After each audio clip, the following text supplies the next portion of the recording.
Hello, everyone. This is Tom Fox. I'd like to welcome you to Compliance Into the Weeds, a podcast where, with Matt Kelly, the coolest guy in compliance, founder and editor of Radical Compliance, we take a deep dive into the weeds of a compliance or compliance-related topic. Before I get to this week's topic, as you know, the Compliance Podcast Network is always on the lookout for new podcasts.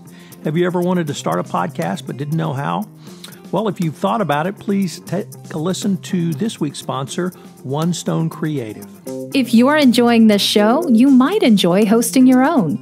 As an expert in your field, you have skills, knowledge, and insight that can help you expand your practice, meet new people, and create amazing content to share with the world. In as little as 2 hours a week, you can dramatically change how you promote, fill, and position your business. And One Stone Creative can show you how. Learn more at onestonecreative.net.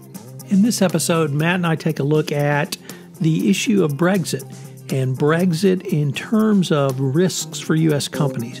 We delineate some operational risks, including pharmaceutical products, chemical products, some compliance risks, including internal investigations, data privacy, data protection, but use it as a way to introduce a broader discussion around what are significant business risks, key employee risks, key customer concentration risks, key supplier risks, how internal audit needs to help you evaluate those, and what the SEC has said about all of these things. It's a fascinating exploration of something that is certainly top of the mind in many people's minds right now. Compliance Into the Weeds is a part of the Compliance Podcast Network. Hello, everyone. This is Tom Fox, back with Matt Kelly, the coolest guy in compliance, for another episode of Compliance Into the Weeds. Today, we are going to go on a little bit different journey where we are going to engage in not our regular speculation, but rank speculation, an entirely new level of speculation, because we're going to talk about that most speculative topic, Brexit, and what it might mean for the U.S. compliance practitioner and indeed U.S. company going forward. So, Matt, first of all, welcome. Hello, Tom, and I am ready to speculate wildly, as I think pretty much all others in the U.S., the U.K., and everywhere else.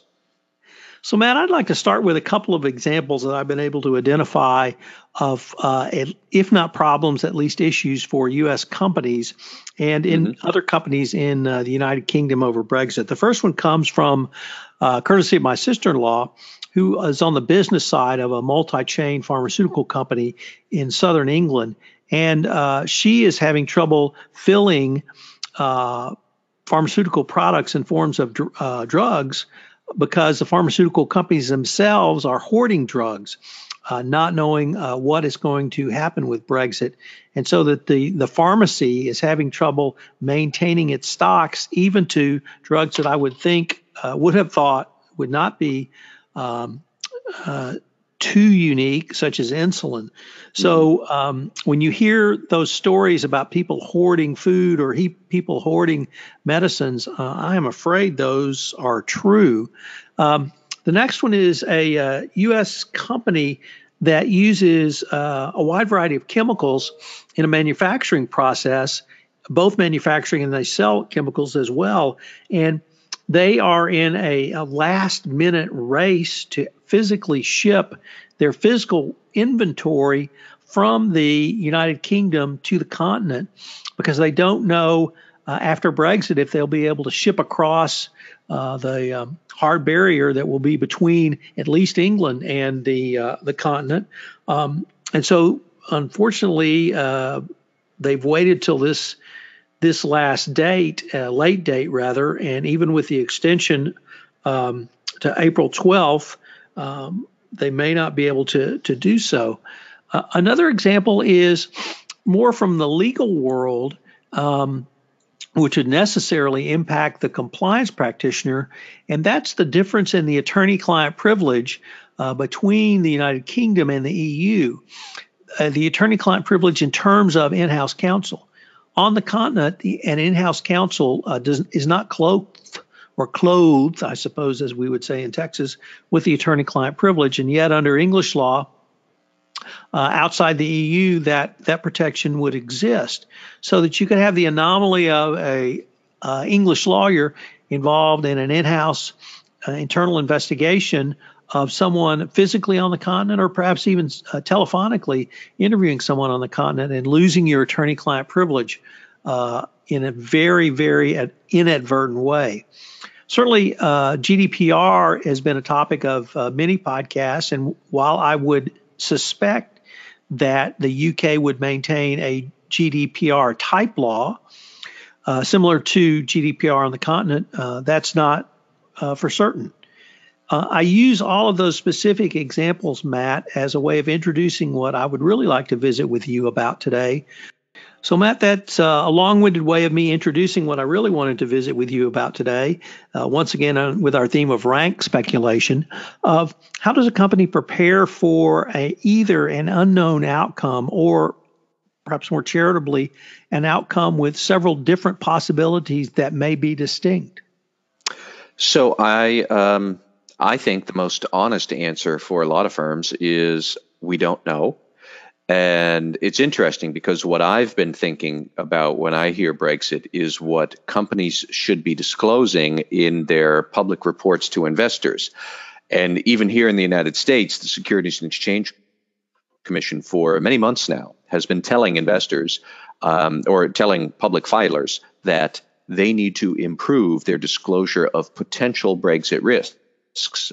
We heard that from the SEC chairman, Jay Clayton, as far back as, I want to say, September last year. I heard them talk about it in December at an accounting and public reporting conference. And we heard it as recently as earlier this month. Bill Hinman, the head of division of Corp Fin at the SEC, he was back at it again saying, do more about disclosure. Leading to, for the corporate secretaries out there or the corporate securities lawyers who would think about what you disclose, first thing you have to ask is, well, what's material? It's hard really to say because there are so many moving variables here. One thing, for example, one risk that you did not mention that has been on my mind is key employee risk. And I have heard stories, for example, that a lot of the big banks in London, which is theoretically the financial center of Europe, they have been telling their employees, all right, be prepared now to move to Frankfurt, move to Paris. There was a very funny story. I think it was JP Morgan. It was one of the large US-based investment banks. But there had been this movement that they were telling London employees, we're going to move to Paris. Well, it's worse things in the world than to have to move to Paris, except it turns out it wasn't Paris. It was suburban Paris. So this would be like me telling you we're going to move to New York, but actually I'm going to put you in Yonkers. And that was less appealing to people who were used to living in London and the high life. And so now these banks are starting to think that they might not have employees who are willing to move to Europe. Or if you do have to move, you're going to have to potentially pay them. What if people move to Dublin or Frankfurt or Paris? What if there's a temporary stall and in theory, maybe people would move back next year? Total mess. Nobody knows about that. I would also think one other risk that I think you touched on with your pharmaceutical person, your sister-in-law. I was thinking more in the financial world, you would be talking about key customer concentration risk and what happens if you would lose a key customer. And along similar lines, your sister-in-law is talking about key supplier risk. And what is your concentration risk generally? Is it for whether it's customers or suppliers? But really, might we be disclosing something for a while? But if Brexit resolves itself by June, these disclosures and risk factors go away. Again, we don't know. I think large companies are straddling two different horns here. One are the very practical operational issues. Have you audited what your supply chain backup plans are? An internal audit, if they can't do a business continuity risk assessment and audit, like if they can't do that, if they have not been doing that, you really should think about getting new people because that's what they do. It's a prime risk for most enterprises. So I'd be surprised if audit teams either haven't done this or aren't able to do it, but they should be doing it right now for operational issues. But then we get back to, again, what's material? And what would you actually disclose to investors in a quarterly report or maybe an 8K filing with the SEC? It's really hard to say. Let's all remember, if those of us for a certain age, the other big sort of climactic event I was thinking of was in 1999. Everybody was worried about the Y2K bug. What might happen? Is there going to be panic? And we had to disclose all this stuff about remediation, and nothing happened. On 2000, the world had rolled along unchanged. So, it's very hard for me to kind of figure out what are investors really going to think about and respond to come March 29th or April 12th or May 22nd or whenever the heck Theresa May and the British Parliament figure out what they want to do here. I don't know that we have good answers, but that's where we are. We've got these operational issues and these disclosure investment issues that I think are going to drive large corporations bonkers. So, Matt, one of the things that I've certainly seems to me to be has been one of the themes you have advocated during this podcast series, and certainly far prior to that in your various professional roles, is transparency, and transparency from corporations in terms of reporting, in terms of financial numbers, in terms of what the Securities Exchange Commission requires. And I think you've written about Jay Clayton's specific remarks around Brexit as well. Mm-hmm. And it just strikes me that Clayton seems concerned about this, concerned enough to remind the market that you need to advise investors of this risk. And I would have to opine that if Jay Clayton thinks it's important, we should think it's important. Yeah, I agree. And my thinking has evolved a bit on what Jay Clayton and the SEC were originally worried about. I think originally, and probably in their heart of hearts, they are foremost worried that there might be some sort of systemic financial system risk that might stem out of Brexit that we don't fully grasp. And that, above all, is what all regulators in London, the U.S., or anywhere else, we don't want that. We don't want another sort of financial crisis akin to what was triggered with Lehman Brothers in 2008, which really kind of lit a match within a day, and then the whole financial markets were burning inside of a week. We don't want that. And I think that is what Jay Clayton had originally been talking about, was more, what is your liquidity risk for financial firms? Because finance is such a large part of what goes on with British economic activity, like much more proportionally than what New York and Wall Street do with the U.S. economy. But now, so I just called this up here while you were talking. Bill Hinman is sort of point man on corporate disclosure, the head of CorpFin. He gave a few specific examples in December at a conference I was attending that are much more operational in issue in their nature, and probably do affect a whole lot more companies that are not in finance. So Bill Hinman was saying, think about things like licensing, regulatory approvals for your products, the ability to ship goods hither and yon. And suddenly, that is not the realm of the banks and high finance. That's the realm of transport, pharmaceuticals, akin to your sister-in-law, materials, consumer goods. I can give you one good example of Brexit disclosure I pulled up. I will only say, I qualify it. I don't know if it's good or not, but this is what Mattel, the toy makers, they had to say in October. They were thinking about, okay, British pound, the pound sterling might be more volatile. That could affect their cash flows, their currency translations, that could affect sales in London, where they actually broke out how much of their consolidated sales were in the UK, that if it somehow was experiencing dramatic currency changes, that could affect a significant part of Mattel's market. It was 4% of Mattel's global sales come from the UK. That's material enough in my book. That's not inconsequential. Then, on the other hand, I'll give one that I thought was kind of a cop-out from Starbucks. I can pretty much read this verbatim. They said, this was in, I think, December. No, I'm sorry. It was in November. Starbucks had this to say. Uncertainties and the effects of the implementation of the UK referendum to withdraw membership from the European Union, known as Brexit, that might have financial, legal, tax, and trade implications. Period. That's the whole thing. And my 4-year-old downstairs could probably make that same disclosure about Brexit. might be able to affect something. I don't know. Might be on trade, might be on legal, might be on tax. Could be a big mess. And this was Starbucks had disclosed a whole bullet point list of risk factors, like companies always do. But that's all they had to say about Brexit in November, when Starbucks has a zillion outlets in London. It has more than a zillion in Europe. I've been there. We've seen them. I would have expected more analysis from Starbucks, some sort of disclosure about, we don't have much material business in the UK relative to the rest of the world. It's not consequential. I don't know if that's true or not, but if you said something like that, that would be fair.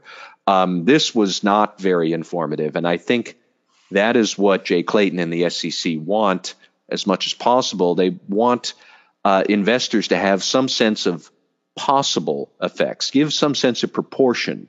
If you are selling a large number of your goods into the UK, you'd want to disclose that because, maybe there are follow-on sales from the UK into Europe. Maybe there are suppliers or customers that come in from Europe and suddenly they're not getting there. That's the sort of, more enlightened thinking about disclosure that the SEC would like. And I honestly, I haven't done a close reading of Brexit disclosure speeches through time, but I do think that way back when they were first thinking, is this going to be financial system risk? And now it's much more just like, is this operational risk? Is there going to be no insulin in the fridge? And now we're down to that, and it's a big deal. Matt, you mentioned a little bit earlier supply chain risk, and the risk to if I could take that and run with it, the risk to companies who either have suppliers located in the United Kingdom or as a part of their supply chain, something is routed through the United Kingdom, and simply focusing on the transit delays, in addition to the potential transit costs. How would one go about really assessing a supply chain risk, or does it simply turn on the materiality? Well, it's both. I mean, from your SEC disclosure perspective, it turns on materiality. And if it's not necessarily material, then you don't have to disclose it. Or you can disclose some boilerplate or something and life goes on. And I think that would be fine. On the other hand, from the operational perspective, if you have some immaterial risk from the financial perspective, but still could cause some major glitches. Let's say you are shipping through pharmaceutical products that have a very short shelf life, and they are suddenly expiring while they're trapped on British soil, or they can't get into the country. I could imagine scenarios where your customers might sue you. Now, is that going to be material to the whole stock price and the whole operation? Probably not. Is that going to be a pain in the neck for the legal department? Totally. What if there is enough of that sort of small operational disruption that maybe these people could form some sort of a class? I know that's, class actions are a bit different in Europe and the UK, but if there were enough suddenly to form some sort of a class action, suddenly that's not a small pain in the neck. That's a sharp pain. And you'd have to be thinking through those kind of things. And just the operational risks might translate into litigation issues or regulatory enforcement or bad publicity risk, which is always going to be floating around out there, that even if it is not material, even if it doesn't need to be disclosed, it still winds up being an issue that you don't want to deal with because companies have enough headaches as it is, but now we're creating headaches of uncertain severity, and I just wouldn't wish that on my worst enemy. Well, Matt, unfortunately, we're near the end of our time, but this has been a fascinating exploration of rank speculation. So I, for one, will be watching to see where this goes, and perhaps we may revisit this issue going forward. All right, Tom. Thank you. Hello, everyone. This is Tom Fox again. I hope you enjoyed this episode of Compliance Into the Weeds. If you have any questions, you can email Matt at mkelly@radicalcompliance.com. You can email me at tfox@tfoxlaw.com. I hope you'll join Matt and I again next week, where we take a look at a compliance or compliance-related topic and take a deep dive, literally going into the weeds to explore this topic. Compliance Into the Weeds is a part of the Compliance Podcast Network.